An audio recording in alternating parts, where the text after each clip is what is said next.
Welcome to our 2021 webinar series. LLIS believes that in 2021, knowledge is key. Each month, you'll learn a key insurance solution to better your insurance knowledge. Our insurance specialists keep up with the constant changes in the insurance industry, especially during a pandemic. Our specialists will review some basics, use case studies to show how LLIS crafted risk management strategies, and answer your insurance-related questions. Each webinar will last about 15 minutes, and you must be logged on for the full 50 minutes to receive CFP credit. Please be sure to ask questions as you have them by typing them in the questions box. Today's webinar is being recorded and will be posted on our website within a week in case you missed it. Today's guest presenter comes from Principal Life. With over 20 years of experience, the last 10 years, she's been focusing on underwriting for disability insurance cases. Here to speak on disability underwriting is Salem Thorpe. Good afternoon, everyone. As Claudia said, my name is Salem Thorpe, and I've been with Principal Life for a little over 20 some years. And the last 10, I've been working with the IDI underwriting team. Today's topic webinar is on the individual disability insurance underwriting basics.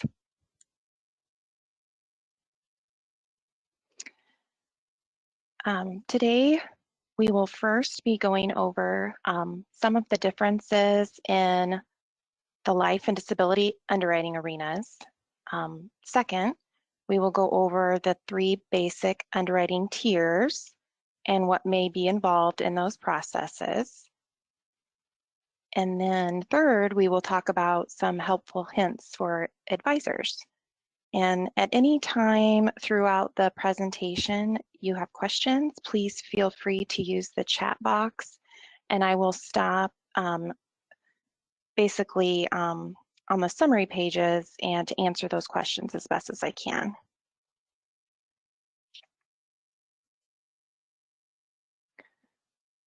So first, we will talk about comparing life and DI underwriting.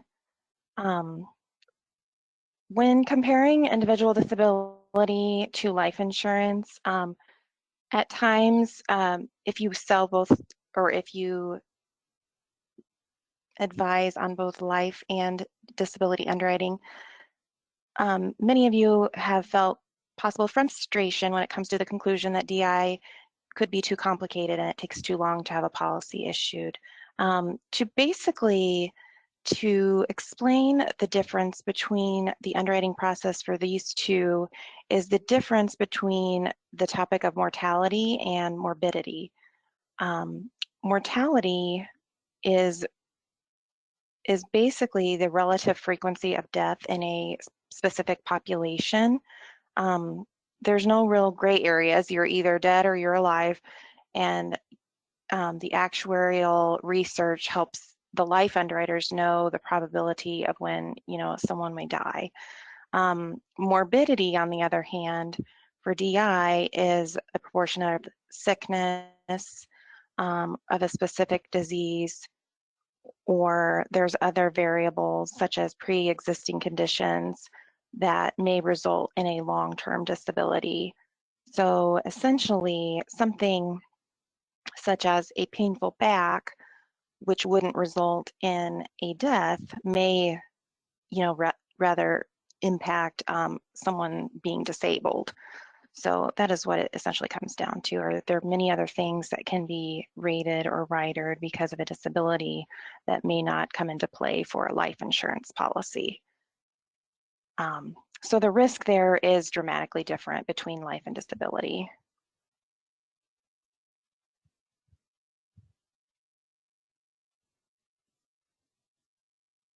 Any questions so far?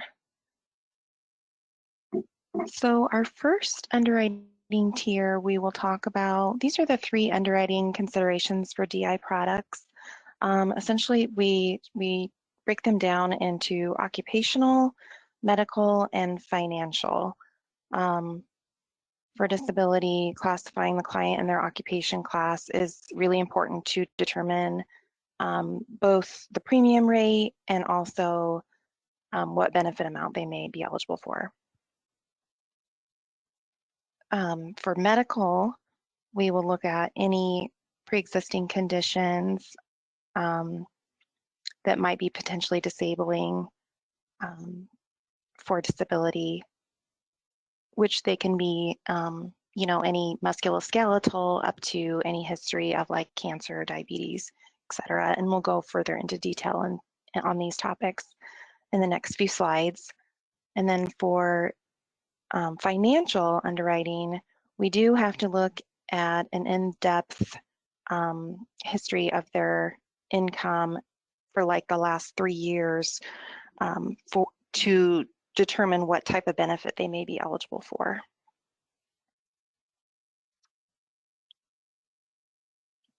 All right. Any questions so far? I'm not seeing any on the chat box. Okay, so for occupational underwriting, these are the main areas that we look at for occupation class. Your client's profession correlates to the occupation class. It helps us determine the proper rate as well as the benefit amount that might be available. Most insurance carriers do offer a range of occupation class. For us, we offer anywhere from an A up to a 6A select. Basically, the less risky occupations are classified as a higher, in the higher, like the 6A select range. So these are some of the factors that go in. What are the job duties? What is the environment that they work in? Their income, stability, how long they've been doing this job, and then if there's any dual occupations.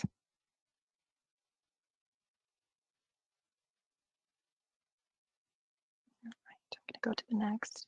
Here are a few examples of the occupations. Like I said, we start from an A, which is more of a blue collar worker, clear up to a 6A. On this slide it says 1, but it's actually 6A select now.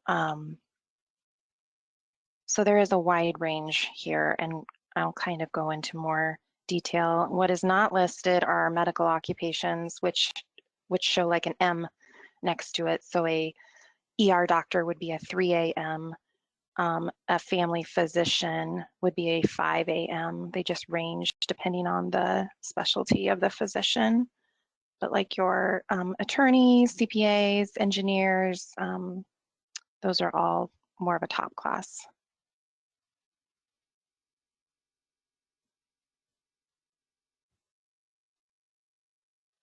So these are some questions that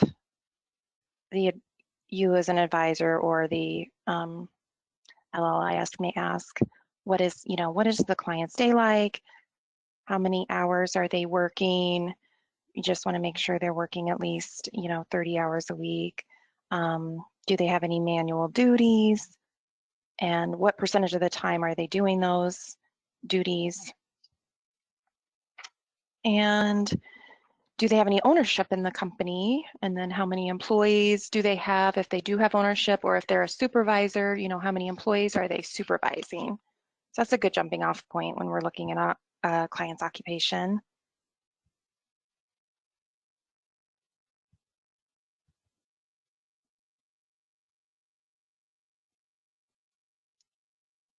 It looks like I do have a question that has come in. And what rank would a financial advisor be?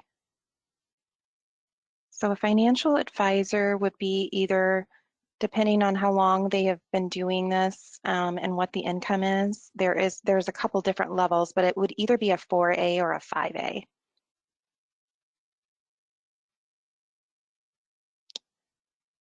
We would, oh, it looks like I've got another question here.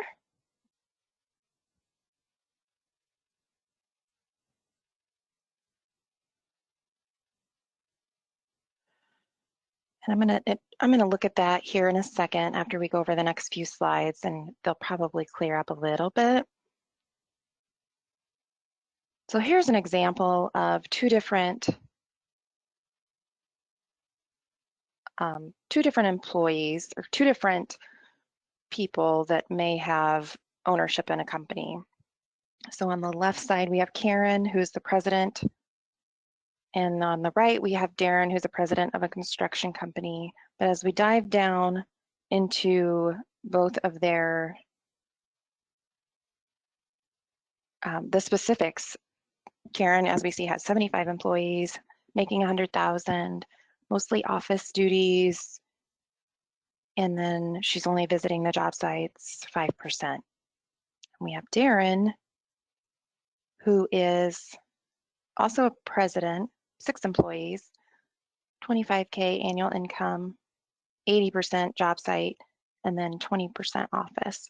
So as you can see, they're actually very different in their, even though both are considered a president, they share the same title within the same industry, their occupation classes would be quite different. We would be looking at probably a top class for Karen and likely somewhere in the middle, maybe a 3A for Darren, depending on what his actual job site duties are.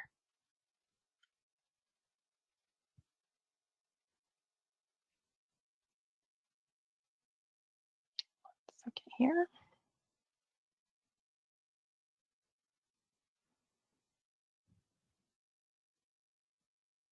Okay, so here's another feature that we look at. We do have a business owner program for individual business owners who own at least 50% of a business and have had ownership for 5 years and then have at least 50% or less manual duties.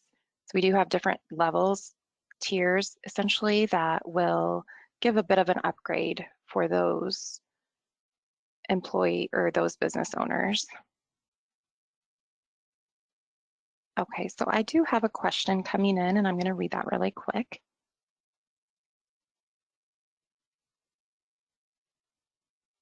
So the question is, can a professor who teaches a few classes but has her own business as a management consultant, can she be a 4A or a 5A? She earns 55,000 as a professor and earns 80 to 100,000 as a consultant.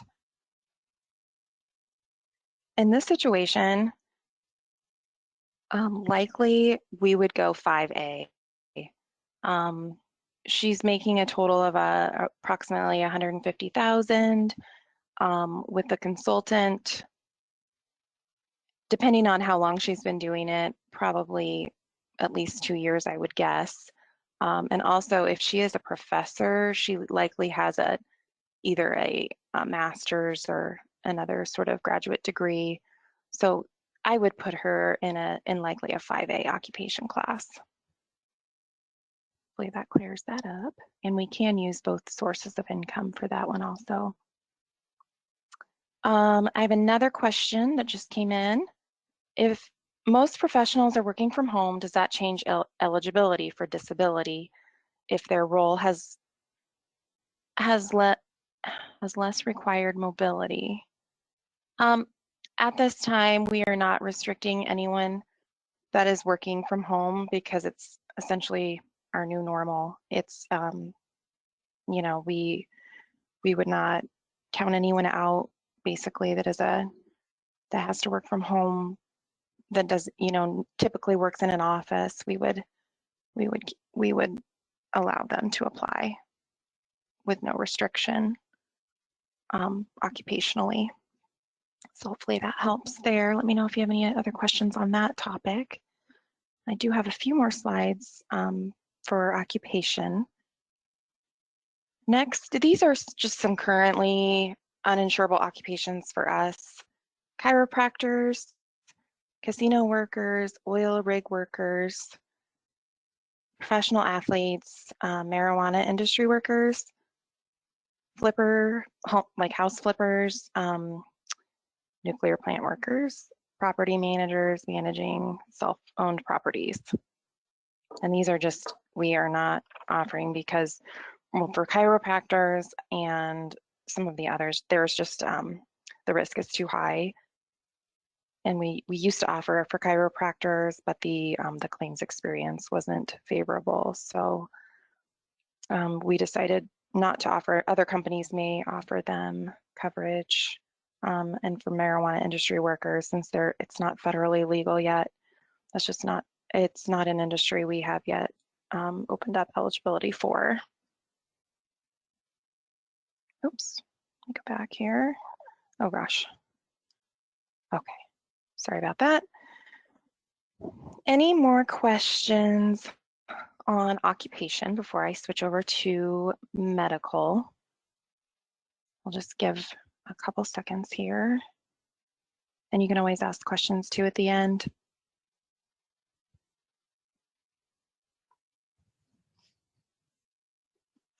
Okay.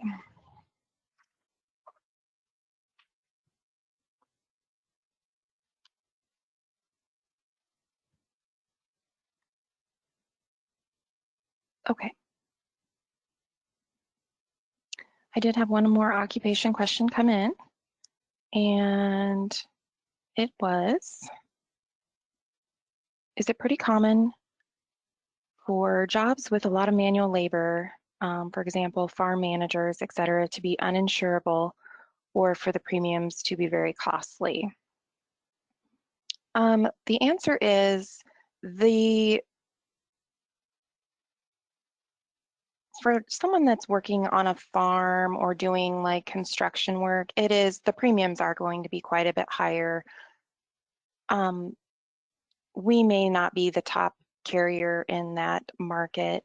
We commonly do not see a lot. They may, yes, I would say the occupation would be lower, so it'd be like more of an A class. There are a few that are uninsurable, like someone that's driving a big truck or like a big like semi truck or something like that, or operating heavy machinery. It would not be um,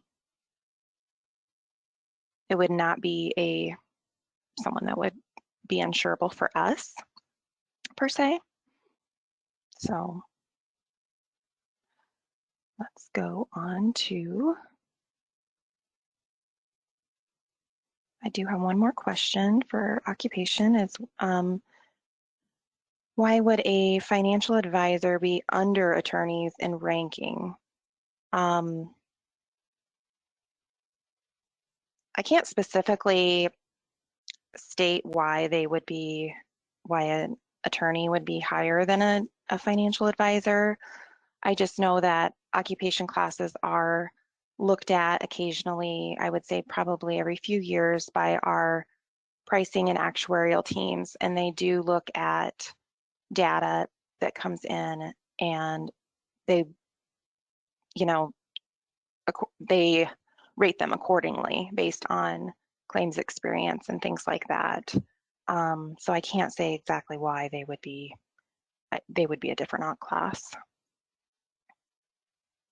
That's the best answer I can give, unfortunately, at this time, but I can sure ask if you want to let them know, and I can certainly check into it.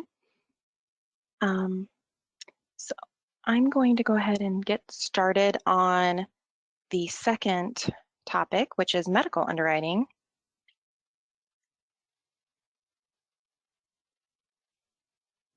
Okay, so the first slide is some common concerns that we see in medical underwriting. We see back conditions, diabetes, stress, anxiety-related history, different types of cancer, high blood pressure, cholesterol, arthritis, height and weight. This is just a slide I threw in here. It is Disability Awareness Month, and this is from the Council for Disability Awareness. Basically, it's, when you think of a disability, you maybe think of an accident, but really that's a very small portion of it. And here's just some information that I found that is as of May 2018. And then as you can see, musculoskeletal issues are the top cause of disability. And then we go into mental nervous. Cancer is like it in the circulatory system, nervous system. And 8% is injuries. And then, yeah, so just kind of an interesting slide there. Whoops, I apologize here. Go back. Okay. This is just a brief overview of what potential medical requirements might be needed. We do a telephone interview, and then we, depending on the amount the person is applying for, with principal, we have upped our limits. If they're under age 50, we can go up to 10,000 now with just the telephone interview. After up above 10,000, we require a blood and urine sample and then physical measurements. And then occasionally we need to order medical records depending on what pre-existing conditions they may have. So here's just a brief listing, of course, not all of what may be something we may want to pass on if it comes up during your like pre-quoting process. Someone with bipolar, certain types of cancers, cirrhosis of the liver, chronic fatigue, emphysema, fibromyalgia, juvenile diabetes, kidney disease, a heart attack history, Hep C, multiple sclerosis, pancreatitis, rheumatoid arthritis, stroke, and then any systemic lupus.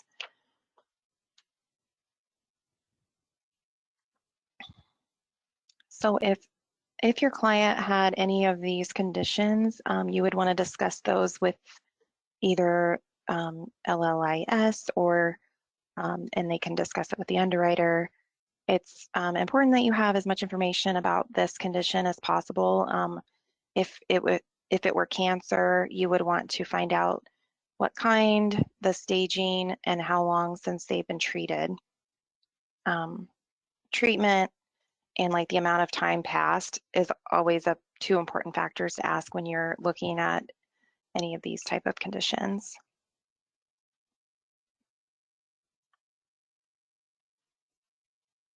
All right. And here are some that are fairly common that may result in a policy modification. Adult onset diabetes.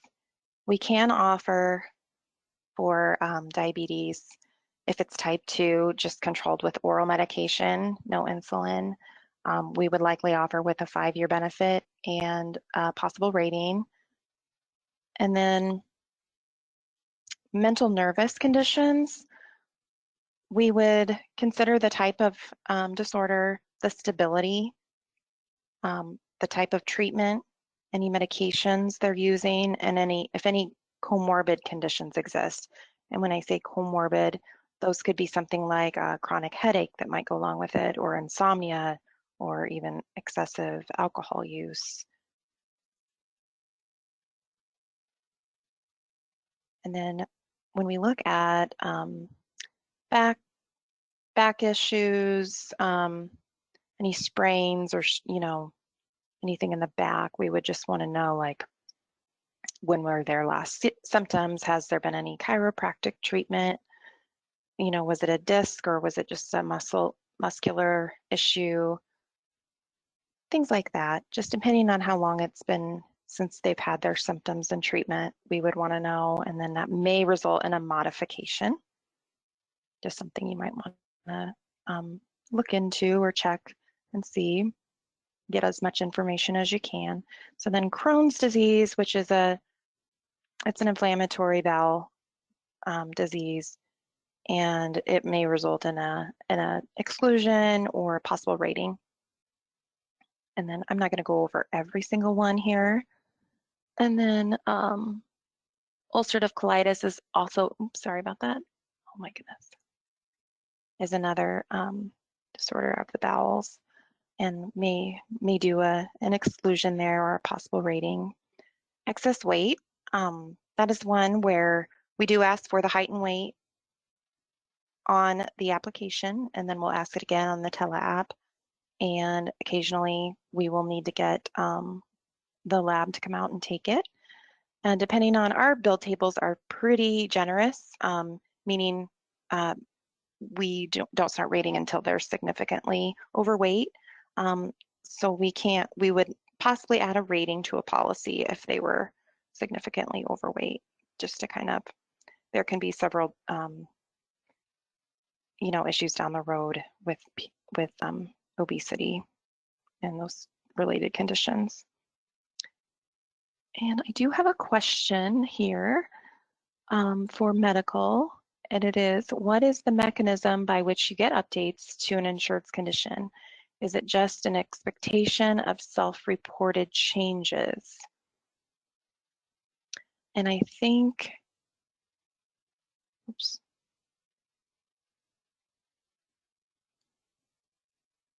Okay, I think that means, so when we underwrite a case, we ask, for their whole medical history. And if we potentially exclude for the back because they're having current back pain, we would maybe say, we can reconsider this exclusion once you're 2 years symptom and treatment free, subject to an adjustment application. So then I know for many of the advisor's office, they may have someone that keeps track of that, and then they will either let you know, or the insured can come back in with an adjustment application and say, hey, I've been 2 years with no symptoms or treatment. So they do have to complete the application and a tele app, and we only look at that information and we say, okay, if you've been 2 years out, then we would possibly improve on that policy and make it standard and take off that exclusion. Our policies are adjustable, so they can be, you can come in for policy adjustments basically at any time to either increase the benefit or make changes to the riders, as long as the underwriter quotes a reconsideration timeframe. And we'll go over that more here in the next few slides. And I think I did have another question on mental nervous.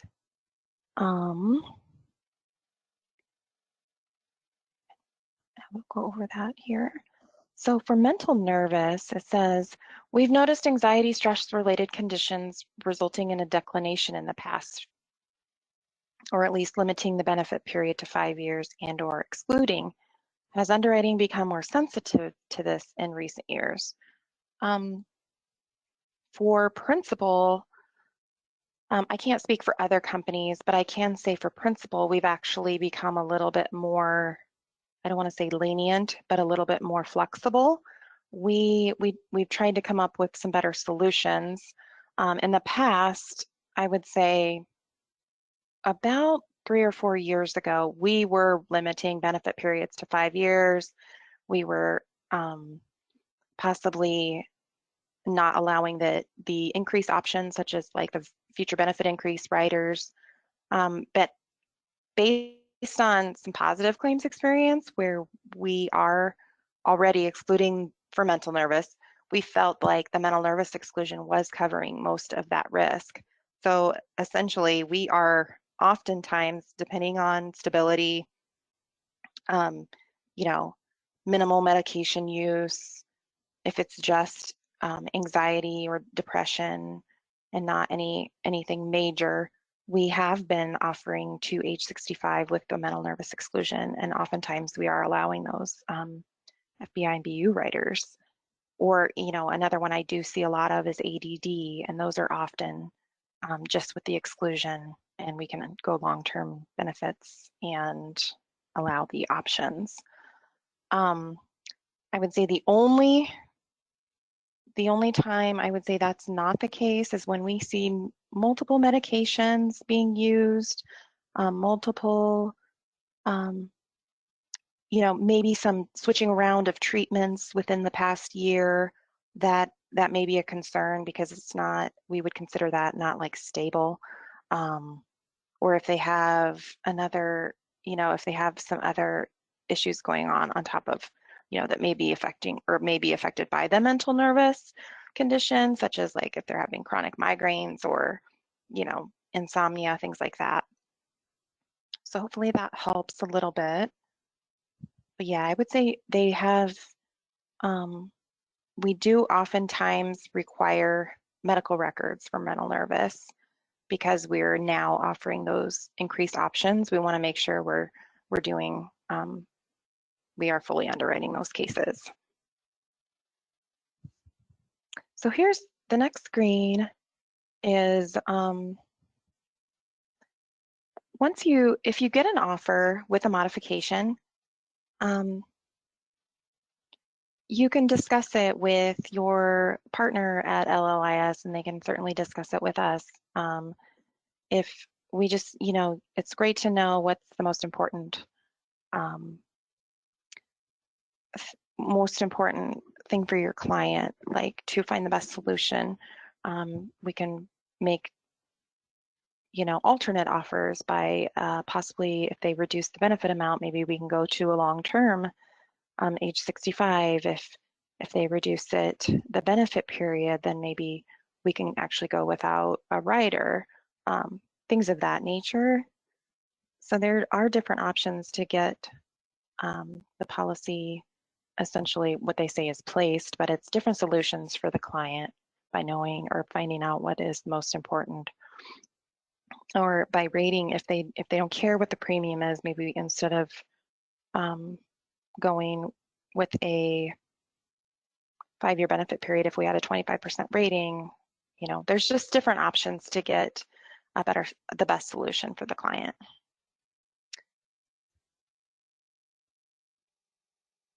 And here's some definitions of things that I've talked about. Ratings are just adding additional premium. An exclusion is where there would be no coverage provided for a specific impairment. So like the spine or, pregnancy, if someone's currently pregnant when they apply. And then we have also is a modified exclusion, which provides some benefit for a condition, but with possibly a limited benefit period or extended elimination. One example is like a spine modified coverage rider.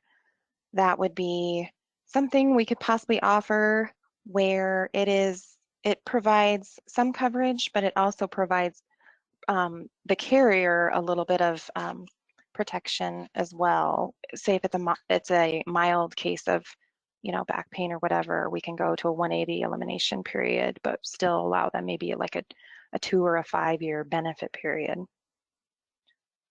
in those situations. Here's the slide that better explains the reconsideration of a modified policy. So once we send out an offer to the field or to the advisor, we will likely indicate when or if a modification can be reconsidered. So we will state like once the client is 2 years symptom and treatment free for any back pain, we may be able to remove the exclusion. Another example is for like build. If someone is rateable for build, we can say, once someone's weight is under ... and has maintained the weight loss for a period of 1 year, they can come in and apply to have that rating reconsidered. So we always do try to quote the reconsideration time frame, and it doesn't mean it's automatically removed. That is something that they do have to apply for with the adjustment process. So that is, and these next slides are just some examples of, if they do not accept the policy and they become disabled, how will they maintain their financial security? If your health worsens, then possible down the road, the policy may be rated or declined. If it stays the same, that's great, but the cost is probably going to increase when you come in and apply again.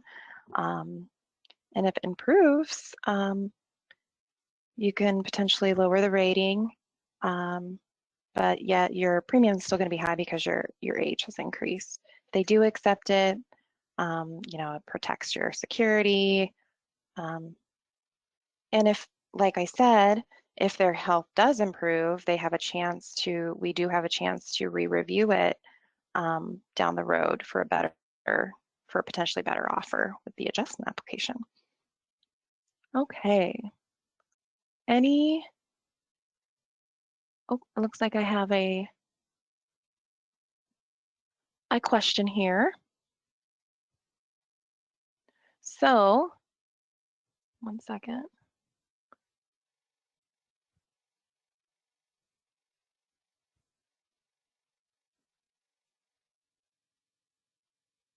Following the updates on insured's condition, I misunderstood that you were talking about policy modification during the initial underwriting process. I thought you were alluding to changes once the policy was in force. Okay, I'm not sure exactly what that means. Okay, here's another one. Other than build, what are some examples of rated policies? Okay, that's a really good question. Another example would be where we could not use a rider, we would need to possibly rate. One example would be for diabetes. So we oftentimes, if someone is stable with their for their diabetes and their A1C levels are, like under 7.5, or it just depends on the client's age, we will often rate them 50%. Since diabetes can basically manifest itself in different areas, like a rider would not provide enough risk, so we actually add a 50% premium rating. Or a condition such as, or if someone's labs are elevated, we may add a 25% rating for high cholesterol or for high blood pressure, those sort of things. Hopefully that helps.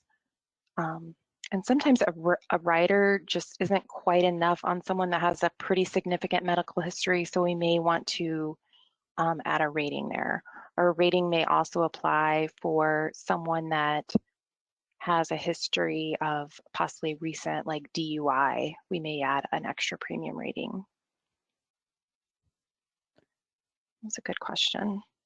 Okay, another one that just came up is, how do you assess those who have been impacted by COVID? Do you exclude 2020 income and evaluate prior years, say 2017 through 2019? Yeah, this has been interesting this year, depending, on what area. If someone, for example, like a dentist that may have been shut down for several months, what we have been seeing, luckily, is we have used the 2019, 2018 tax returns. We've tried to see what they have for year to date for 2020 or 2021, and get more of an average. There have been, there's just been some different guidelines that we've come out with to help us kind of review and get a good sense of prior earnings and income patterns. Yeah, it's been interesting, but we certainly try and do our best to make a fair offer for financially. And oftentimes, like this time of year, some people do not have their 2020 taxes done yet, so we will try and use 2019. But we do try and make at least some sort of an offer. And then if they're medically insurable, they can come in, if their income goes clear back up to pre-COVID levels, they can come in with an adjustment, or they can come in with the benefit update and increase those with those option riders. Yeah, that's another good question. I had another question for regarding ADD and ADHD, and why is it a permanent exclusion, whereas anxiety and depression are not? Um, that actually, it comes up quite a bit. Typically, when we see ADD or ADHD, it is something that you have for either it starts in childhood, or some do not get diagnosed until they're an adult, and it is something that usually does not go away. It's usually just managed with medication. Um, Anxiety and depression, while they can be lifetime or long-term conditions, um, sometimes they are situational, so we do reconsider those conditions. So hopefully that helps. But we are offering, even though it does require mental nervous, we are offering those long-term benefits and the future benefit increase option riders. And we're always looking at, history, claims experience, medical history, and trying to make improvements where we can.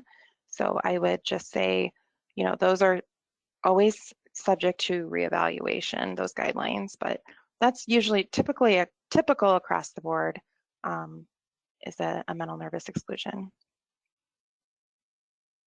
Okay, let me see if we have any other medical questions before I move to financials.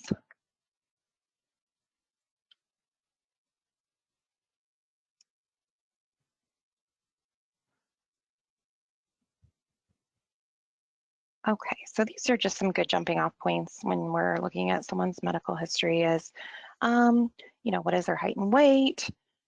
Do they take any medications? If yes, what and for how long?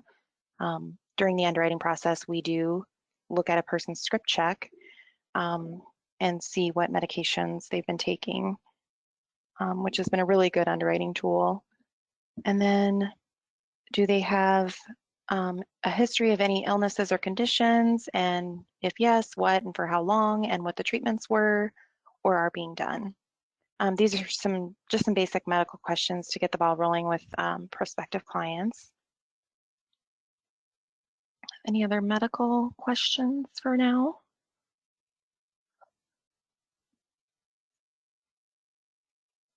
All right, and we can always go back at the end if you think of anything else.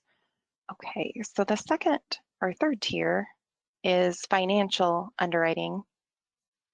Um, for DI, because DI helps replace lost income in the event of a disability, reviewing their financial documentation is really important to determine what their benefit amount can be, that basically allows them to keep up a certain standard of living while still providing an incentive to return to work.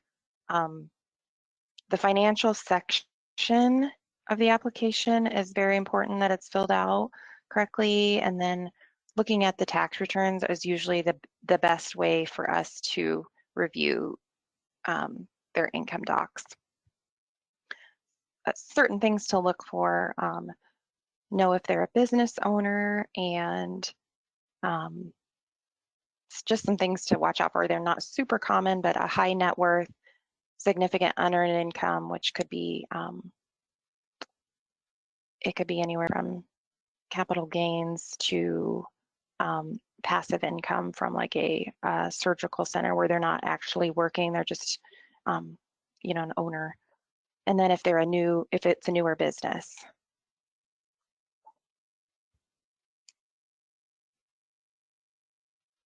So here is a slide that just explains the type of incomes. Earned income. This is the only type of earning covered by disability. It has to be reported on the tax return.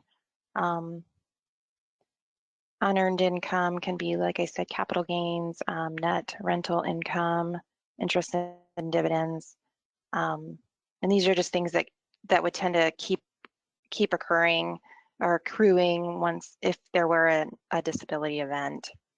So if they do have a higher unearned income, such as like 30,000 a year, or, we may need to reduce their benefit. We basically factor that into the benefit calculation. And if they have over 10 million in net worth, it would likely not be someone we would insure. I'll go more into this. Oops, sorry.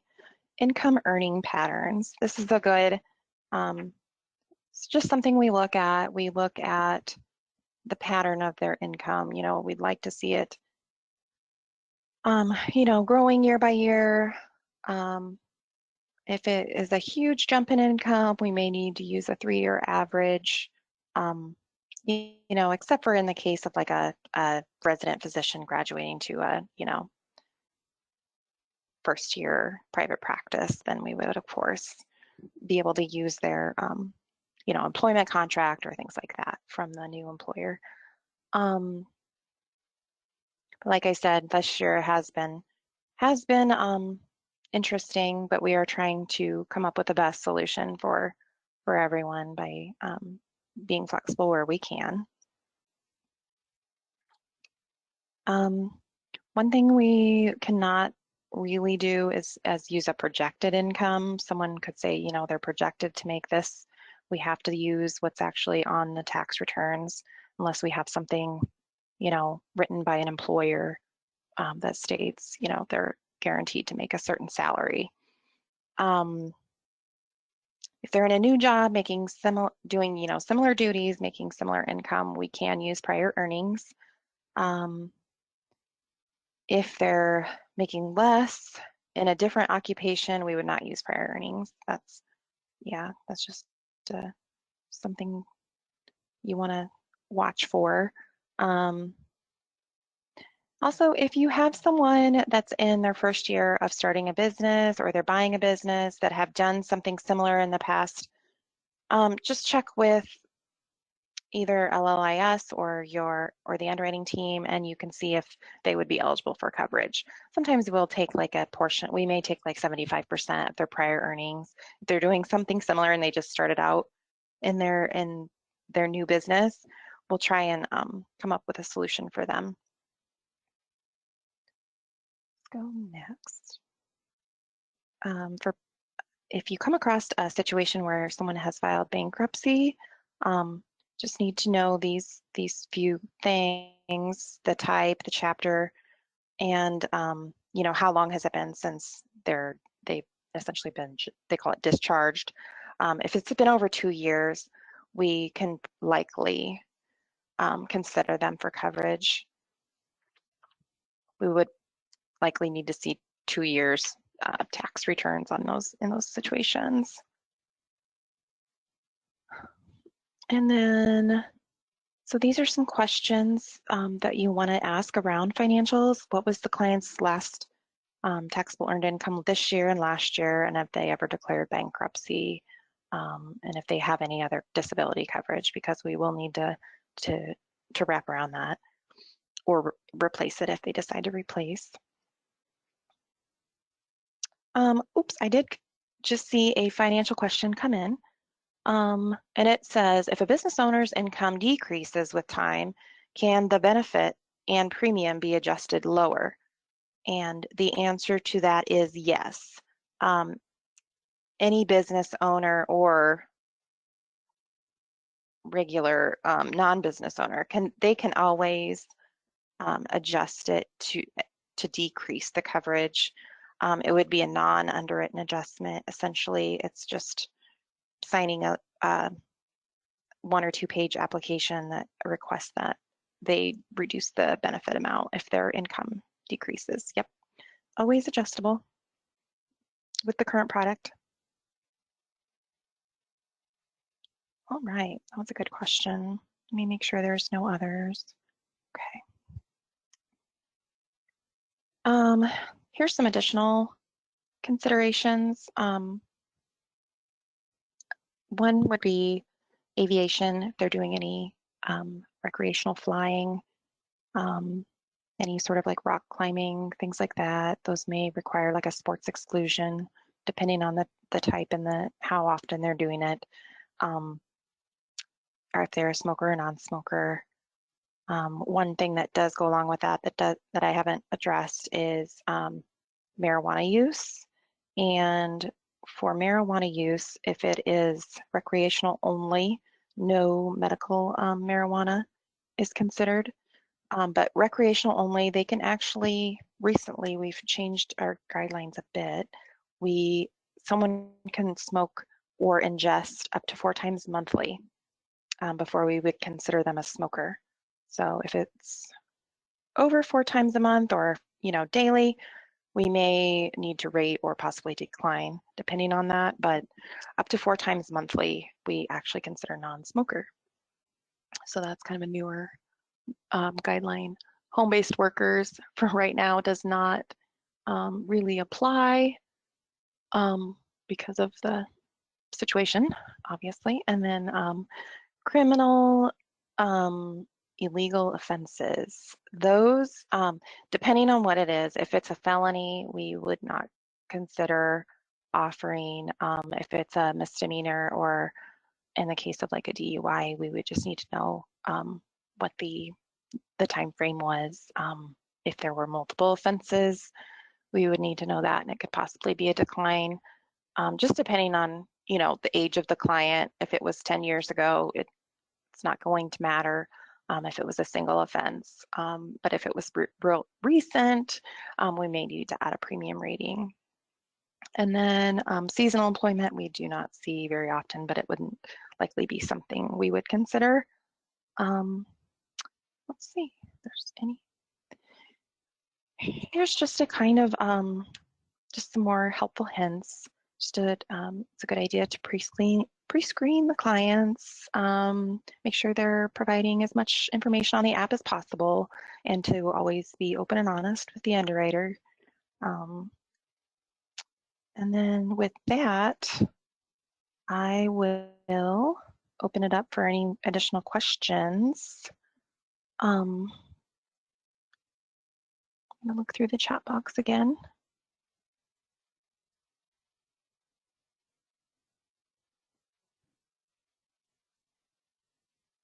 Make sure I didn't miss anything.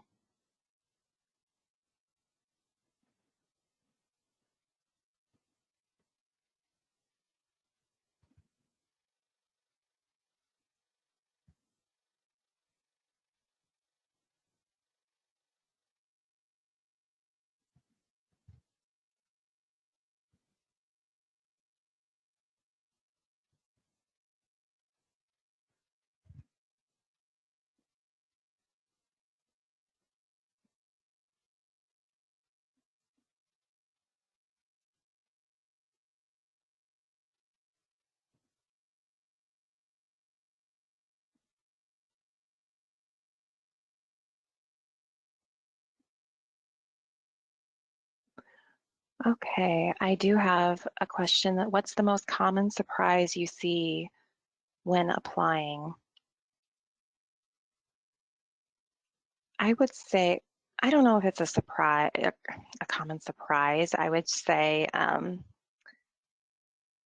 many times there's some non-disclosure on medications, and that can, sometimes it can just be oh, I forgot, or sometimes we hope that it's not a non-disclosure issue, but that is something we do check for. And then we have to go back and re-ask, and it can be a little bit sticky at times, especially if it's, like a mental nervous med that some people don't want to disclose.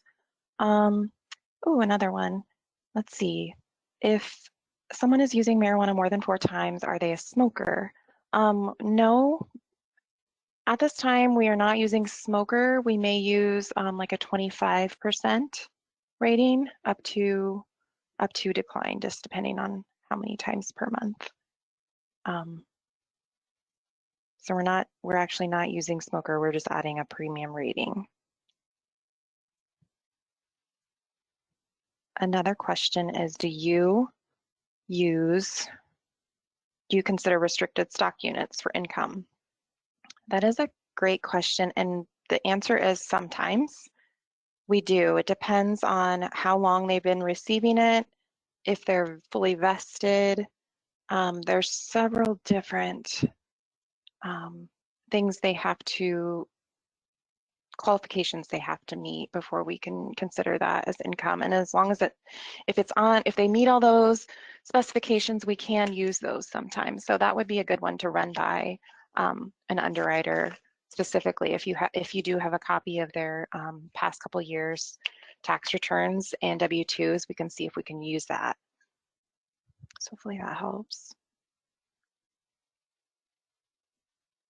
And then looks like one more question. How does principal weight bonus commission income in calculating coverage offer amount? Case by case, depending on stability of that portion or income? I would say yes. If someone's commissions, bonus income varies quite a bit in the past couple years, I would say we would need to, take a 2-year average, depending on possibly 3-year average, and it would be like a case-by-case situation. And oftentimes we would, annualize out the base income and then take the commission average, if that makes sense. It is a case-by-case situation though.